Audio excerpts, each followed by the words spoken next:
bienvenue dans la matinale de CNews. Votre parole est très attendue parce que les boulangers sont en état d'alerte. Peut-être pas l'ensemble de la profession, mais au moins 10 000 d'entre eux sont vraiment dans une situation extrêmement compliquée face à la hausse de leur facture d'énergie et puis la hausse des matières premières. Beurre, amandes, on est en pleine galette des rois. Pourquoi est-ce qu'il vous a fallu autant de temps pour réaliser que certains d'entre eux sont dans une situation catastrophique? Ils témoignent tous les jours sur les plateaux de CNews. Ils disent, voilà, la facture a été polluée par 2, 3, 5, 10, parfois 22. Est-ce que les mesures que vous avez annoncées hier sont de nature à aider ces boulangers en danger de mort? Il y a plusieurs questions et j'ai à cœur de vous répondre précisément. La dernière question que vous posez, est-ce que les aides sont de nature à aider nos boulangers qui sont dans une situation très difficile? On va y revenir. Oui. Pourquoi autant de temps? Je ne peux pas décemment laisser dire que j'aurais attendu gentiment que la crise s'envenime. Ça fait bien plusieurs mois, depuis en l'occurrence le mois de septembre, que chaque mois, voire chaque semaine, nous travaillons avec la Confédération des boulangers, avec les acteurs boulangers, avec les chambres des métiers, avec les artisans, pour mettre en place des aides. Vous voyez, il y avait, quand je suis arrivé, un guichet qui était un peu compliqué. Qu'est-ce que j'ai fait avec Bruno Le Maire dès cet été? On l'a simplifié et on a amplifié les aides, puisque maintenant on a 2 dispositifs qui se complètent pour prendre en charge jusqu'à 40% de la facture. Donc, et quand la facture elle explose je me suis adapté à la 10 ou 20 fois, ça suffit pas. Alors, on va être très clair, et c'est aussi l'objet du message ce matin. Pour des factures qui feraient x10 ou x22, à l'aune de l'exemple que vous donnez, on est là sur des montants qui sont absolument exorbitants, qui sont démentiels et qui sont, je pèse mes mots, irresponsables. C'est pourquoi Bruno Le Maire et moi-même avons réuni hier, tout au long de la journée, bien sûr les acteurs boulangers, mais aussi les fournisseurs d'énergie, pour leur rappeler déjà les engagements qu'ils avaient pris. Une charte, hein, c'est ça? Tout à fait. Une charte, c'est un texte, basiquement, qui a été signé, c'est un engagement. Et un engagement, on le respecte et on tient sa parole. Avec des mesures contraignantes à la clé ou pas? Avec des mesures obligatoires qui sont de proposer, déjà, ce qui n'était pas le cas. Souvenez-vous, à l'automne, on avait ce problème de boulangers qui n'avaient pas de contrat qui leur a été proposé.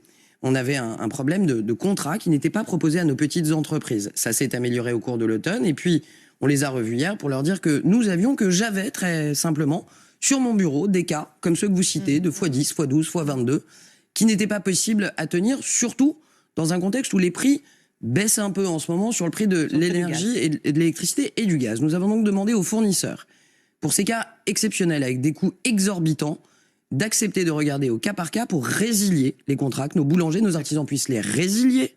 Sans frais? Sans frais, et qu'on puisse leur proposer une alternative avec un contrat avec des prix plus raisonnables, qui correspondent d'ailleurs plus au prix de marché. C'est une annonce qui a été faite hier. J'ai par exemple, entre mes mains, j'ai à cœur d'être très simple et concrète, un dossier, vous voyez, où un bourlanger, qui est passé sur votre antenne il y a à peu près un mois. Monsieur Péducel? Alors non, c'en est d'un autre, j'en ai plusieurs, un monsieur de l'Oise, qui a reçu...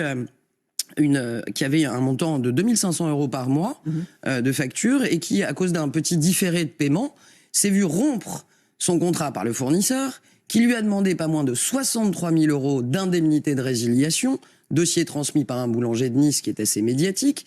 Et lorsqu'il a, tout à fait, lorsqu'il a refusé de payer cette indemnité, on lui a dit, on vous propose en alternative pour effacer cette dette de résiliation, on vous propose un contrat à 12 000 € par mois. Ça n'est pas une option, 63 000 € sur des résiliations, ça n'est pas une option, un contrat à 12 000 € par mois. Là, typiquement, on a pris le dossier en main, il est chez le médiateur de l'énergie, et je vais être très clair, Bruno Le Maire l'a été hier, s'il faut dénoncer ses fournisseurs sur la place publique, nous le ferons. S'il faut potentiellement engager des poursuites, nous le ferons aussi. Avec des sanctions financières. Avec des sanctions financières. Là, c'est un cas particulier. Là, je prends le cas de Julien Péducel. Mais x22, c'est aussi des cas assez particuliers. Évidemment. Artisan boulanger dans l'Oise. Tout à fait. Facture normalement 1 800 € avant la crise. Aujourd'hui, il est à 12 800 €. Là, il va falloir la payer, cette facture de 12 800 €. Il ne va pas avoir le choix. Même s'il rompt son contrat, même s'il le renégocie, même s'il y a les aides. Même s'il y a les Comment aides. il va les payer? Alors, déjà, ce monsieur est très concrètement en contact avec nous. Et, vous l'avez appelé? On l'a appelé et on travaille avec lui. Je ne vais pas rentrer plus dans les détails, mais nous avons travaillé avec la préfecture et typiquement, monsieur avait en tête l'amortisseur, mais il ne savait pas qu'il avait le droit en plus à l'aide du guichet impôt.gouv.fr. On a donc repris son cas, on va retravailler son contrat aujourd'hui avec mes équipes et on va voir dans quelle mesure il peut bénéficier de la résiliation dont je viens de vous parler, pour renégocier un contrat à des tarifs plus raisonnables. Quoi qu'il advienne, on est à ses côtés. Très concrètement, je suis en train de m'occuper de lui et de son dossier. D'accord, mais sur les 12 800 €, même si les aides se montent entre 20 et 40%, il ne pourra pas faire face à la dépense. On a dans chaque préfecture, et c'est aussi, j'ai 3 messages que je passerai à la fin pour nos amis boulangers, on a dans chaque préfecture un point d'accueil. Pour ceux qui ne s'en sortent pas malgré les aides. Nous avons des dans dispositifs dans chaque préfecture de France. Vous m'assurez que là, Oui. s'ils y vont à 10h, il y a quelqu'un qui les reçoit? Oui, dans chaque préfecture de France, il y a aujourd'hui, sur la demande de la Première ministre, la semaine des vacances de Noël et de Bruno Le Maire, nous avons activé dans chaque préfecture un point d'accueil pour les boulangers, pour qu'ils puissent voir à quoi ils ont droit, et si ça ne suffit pas, comment on étale, et si ça ne suffit pas, qu'est-ce qu'on peut faire de plus. Vraiment, on est à côté de chacun d'entre eux. Alors, vous dites, il y a le guichet, il y a les aides, puis il y a le report, en fait. On peut reporter le paiement des charges, etc. Mais c'est pas des aides, ça. Ça, c'est pas la solution au problème. On est d'accord. Je n'ai il n'y a pas de tabou là-dessus. Par contre, pour avoir été petite chef d'entreprise, il y a des moments où ta trésorerie, elle est très tendue. Vous l'avez dit en introduction, la hausse du prix des matières premières, ils n'ont pas que le problème de l'énergie, c'est pour ça que le problème boulanger est très spécifique, l'explosion de l'intégralité de leurs matières premières. En réalité, ils se retrouvent pour certains dans des besoins de trésorerie assez importants pour les prochains mois, et donc il est important de leur laisser du souffle, comme on dit, et de pouvoir étaler un certain nombre de paiements, que ce soit leur facture d'énergie d'ailleurs, puisque vous savez qu'on est en heure pleine hiver, qu'on passe ensuite heureusement au printemps, et que les heures au printemps coûtent un peu moins cher, en été aussi. Donc l'idée c'est peut-être d'essayer d'étaler le paiement quand il reste à charge à payer. L'idée c'est aussi, si ça ne suffit pas, de décaler les paiements par exemple de l'URSSAF, qui sont parfois assez lourds pour nos petites entreprises, pour qu'ils puissent le faire avec plus de temps. Et donc, c'est aussi des dispositifs qu'on a activés hier, notamment du côté de l'État. Ça, c'est un report de dette. C'est un report de charge. Ce qu'ils demandent de façon très simple, c'est de bénéficier des tarifs réglementés. Oui. De passer de ces fameux compteurs jaunes aux compteurs bleus, ce qu'ont les particuliers. Pourquoi est-ce que vous ne le faites pas? C'est beaucoup plus simple, en fait, en réalité, de les aider comme ça. On aura l'occasion d'en parler aussi sur le marché européen. Moi, j'ai un message très simple ce matin à passer aux Français. Je l'ai déjà passé, d'ailleurs, il y a plusieurs mois. Dans des moments compliqués comme cela, avec une crise de l'énergie aussi compliquée, il faut se méfier des solutions qui paraissent si simples, pour certaines tellement simples qu'elles en deviennent séduisantes, mais qui sont jolies sur le papier, mais qui dans la réalité sont pas justes ou fonctionnent mal. Donc je vais revenir là-dessus. Expliquez-moi, pourquoi on ne peut pas passer du tarif jaune au tarif bleu? Il y a deux choses, ce dont vous parlez, ce qu'on appelle le TRV, le tarif réglementé de vente, qui quand même, permettez-moi de le rappeler, accompagne 1,5 million de nos toutes petites entreprises, et qui, jusqu'à 36 kVA, leur permet d'être protégés par le même bouclier tarifaire que les ménages. Pas plus de 15% d'augmentation cette année. 1,5 million de TPE. On a des acteurs comme les boulangers qui sont au-dessus de ce plafond et qui consomment plus d'énergie. À cause de leur four, évidemment. Bien sûr. Si on décidait de mettre en place un bouclier pour toutes les entreprises, mettons au même niveau que celui des ménages, 15%. Déjà, soyons très clairs, si on mettait le même bouclier en place, ça nous coûterait des milliards d'euros que nous n'avons pas. Il faut être responsable. On les a plus, parce qu'on les avait pour le Covid. C'est pas qu'on les a plus, c'est aussi qu'entre le Covid et aujourd'hui, ce qui s'est passé, c'est que la donne économique a changé.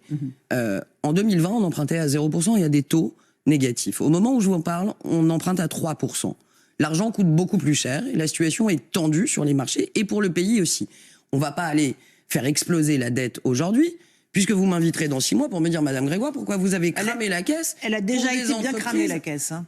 Oui, alors ça c'est pareil, il y a pas longtemps on m'a invité. Valérie Pécresse à l'époque. Oui, ou open bar. Je rappelle pour l'open bar qu'un certain nombre sont venus boire un coup à l'open bar et en étaient ravis quand il fallait bénéficier du fonds de solidarité, des PGE ou du chômage partiel. Oui, mais les PGE, il faut les payer. Et souvent les échéances, elles arrivent maintenant. Il ne faut pas le rembourser. Non, mais le fonds de solidarité, il ne faut pas le rembourser. Non, mais le PGE, et les échéances, elles passent. Et vous savez, on a moins de 1% d'entreprises qui n'arrivent pas à les rembourser. Donc ça, c'est pareil, il faut faire attention aux effets de myopie. Nos entreprises remboursent en responsabilité leurs PGE, pour plus de 95% d'entre elles. Donc les problèmes qu'on a sur quelques PGE, on les traite, on les étale aussi sur 10 ans. On le fait. Je reviens à votre question très précise. Pourquoi pas un bouclier? Ça coûterait un bras, pour le dire simplement. Mais le problème, c'est que tout cet argent que ça coûterait ne serait pas nécessairement justifié parce que vous iriez aider des entreprises qui n'en ont pas besoin. Puisque vous diriez toutes les entreprises, toutes les PME, par exemple de moins de 250 salariés, peuvent bénéficier de ce bouclier. Ça accompagnerait des entreprises qui n'en ont pas besoin, qui n'ont pas de cuisson. Et donc, on n'a pas à dilapider l'argent public. Pourquoi ne pas leur dire on aide ceux qui ont besoin d'utiliser leur four? C'est ce qu'il y a. Il y a 12 milliards sur la table pour aider ceux qui font marcher leur four, amortisseurs plus guichet. 12 milliards, faut aller les chercher. L'enjeu, c'est pas une nouvelle aide. L'enjeu, c'est pas le beurre que font les oppositions politiques sur la crise des artisans. L'enjeu, c'est de dire à nos boulangers à quoi ils ont droit. Tous les jours, j'en ai au téléphone qui me disent « Je savais pas que ça existait ». Si seulement on pouvait se dire une semaine tous les élus, peu importe nos bords politiques, pendant une semaine, on va voir nos boulangers, non pas pour mettre de l'huile sur le feu, mais pour leur dire, tu as le droit à ça, tu as le droit à ça, tu as le droit à ça. Je pense que pour nos boulangers, pour l'intérêt général, ça mériterait, ça vaudrait le coup de faire passer l'intérêt général avant nos intérêts politiques. C'est pour ça qu'ils vont tous recevoir une lettre de Bruno Le Maire pour leur expliquer à quoi ils ont droit exactement. Et de moi-même dans les jours qui viennent, pour rappeler l'intégralité des dispositifs auxquels ils ont droit. Deuxièmement, je leur demande d'aller voir sur impôts.gouv.fr. Les aides sont déjà activables pour les factures de novembre-décembre, pour les factures d'octobre, pour bénéficier dès janvier de ces aides. C'est rétroactif. Hein, c'est rétroactif. Okay. Impôts.gouv.fr. Deuxièmement, je leur dis, dites à votre fournisseur d'énergie, peu importe lequel c'est, que vous êtes une PME. Vous aurez l'amortisseur sur votre facture à la fin du mois pour moins 20% sur votre facture.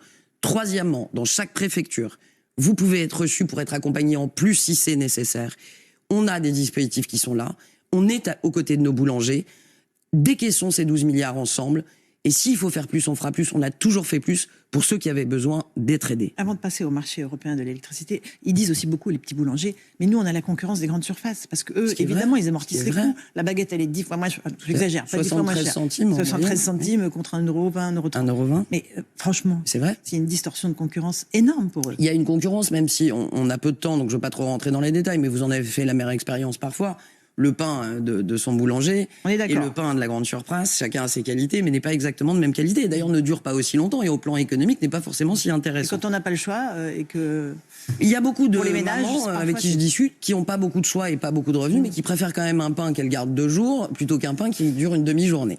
Il y a de la concurrence, c'est bien pour ça que je suis monté au créneau dès le mois de septembre-octobre, en rappelant, et notamment à mes supérieurs au plan politique, qu'il y avait cette concurrence très forte de la grande distribution, et que s'il y a bien un bien qu'on ne peut pas augmenter dans des proportions incroyables, c'est le prix de la baguette.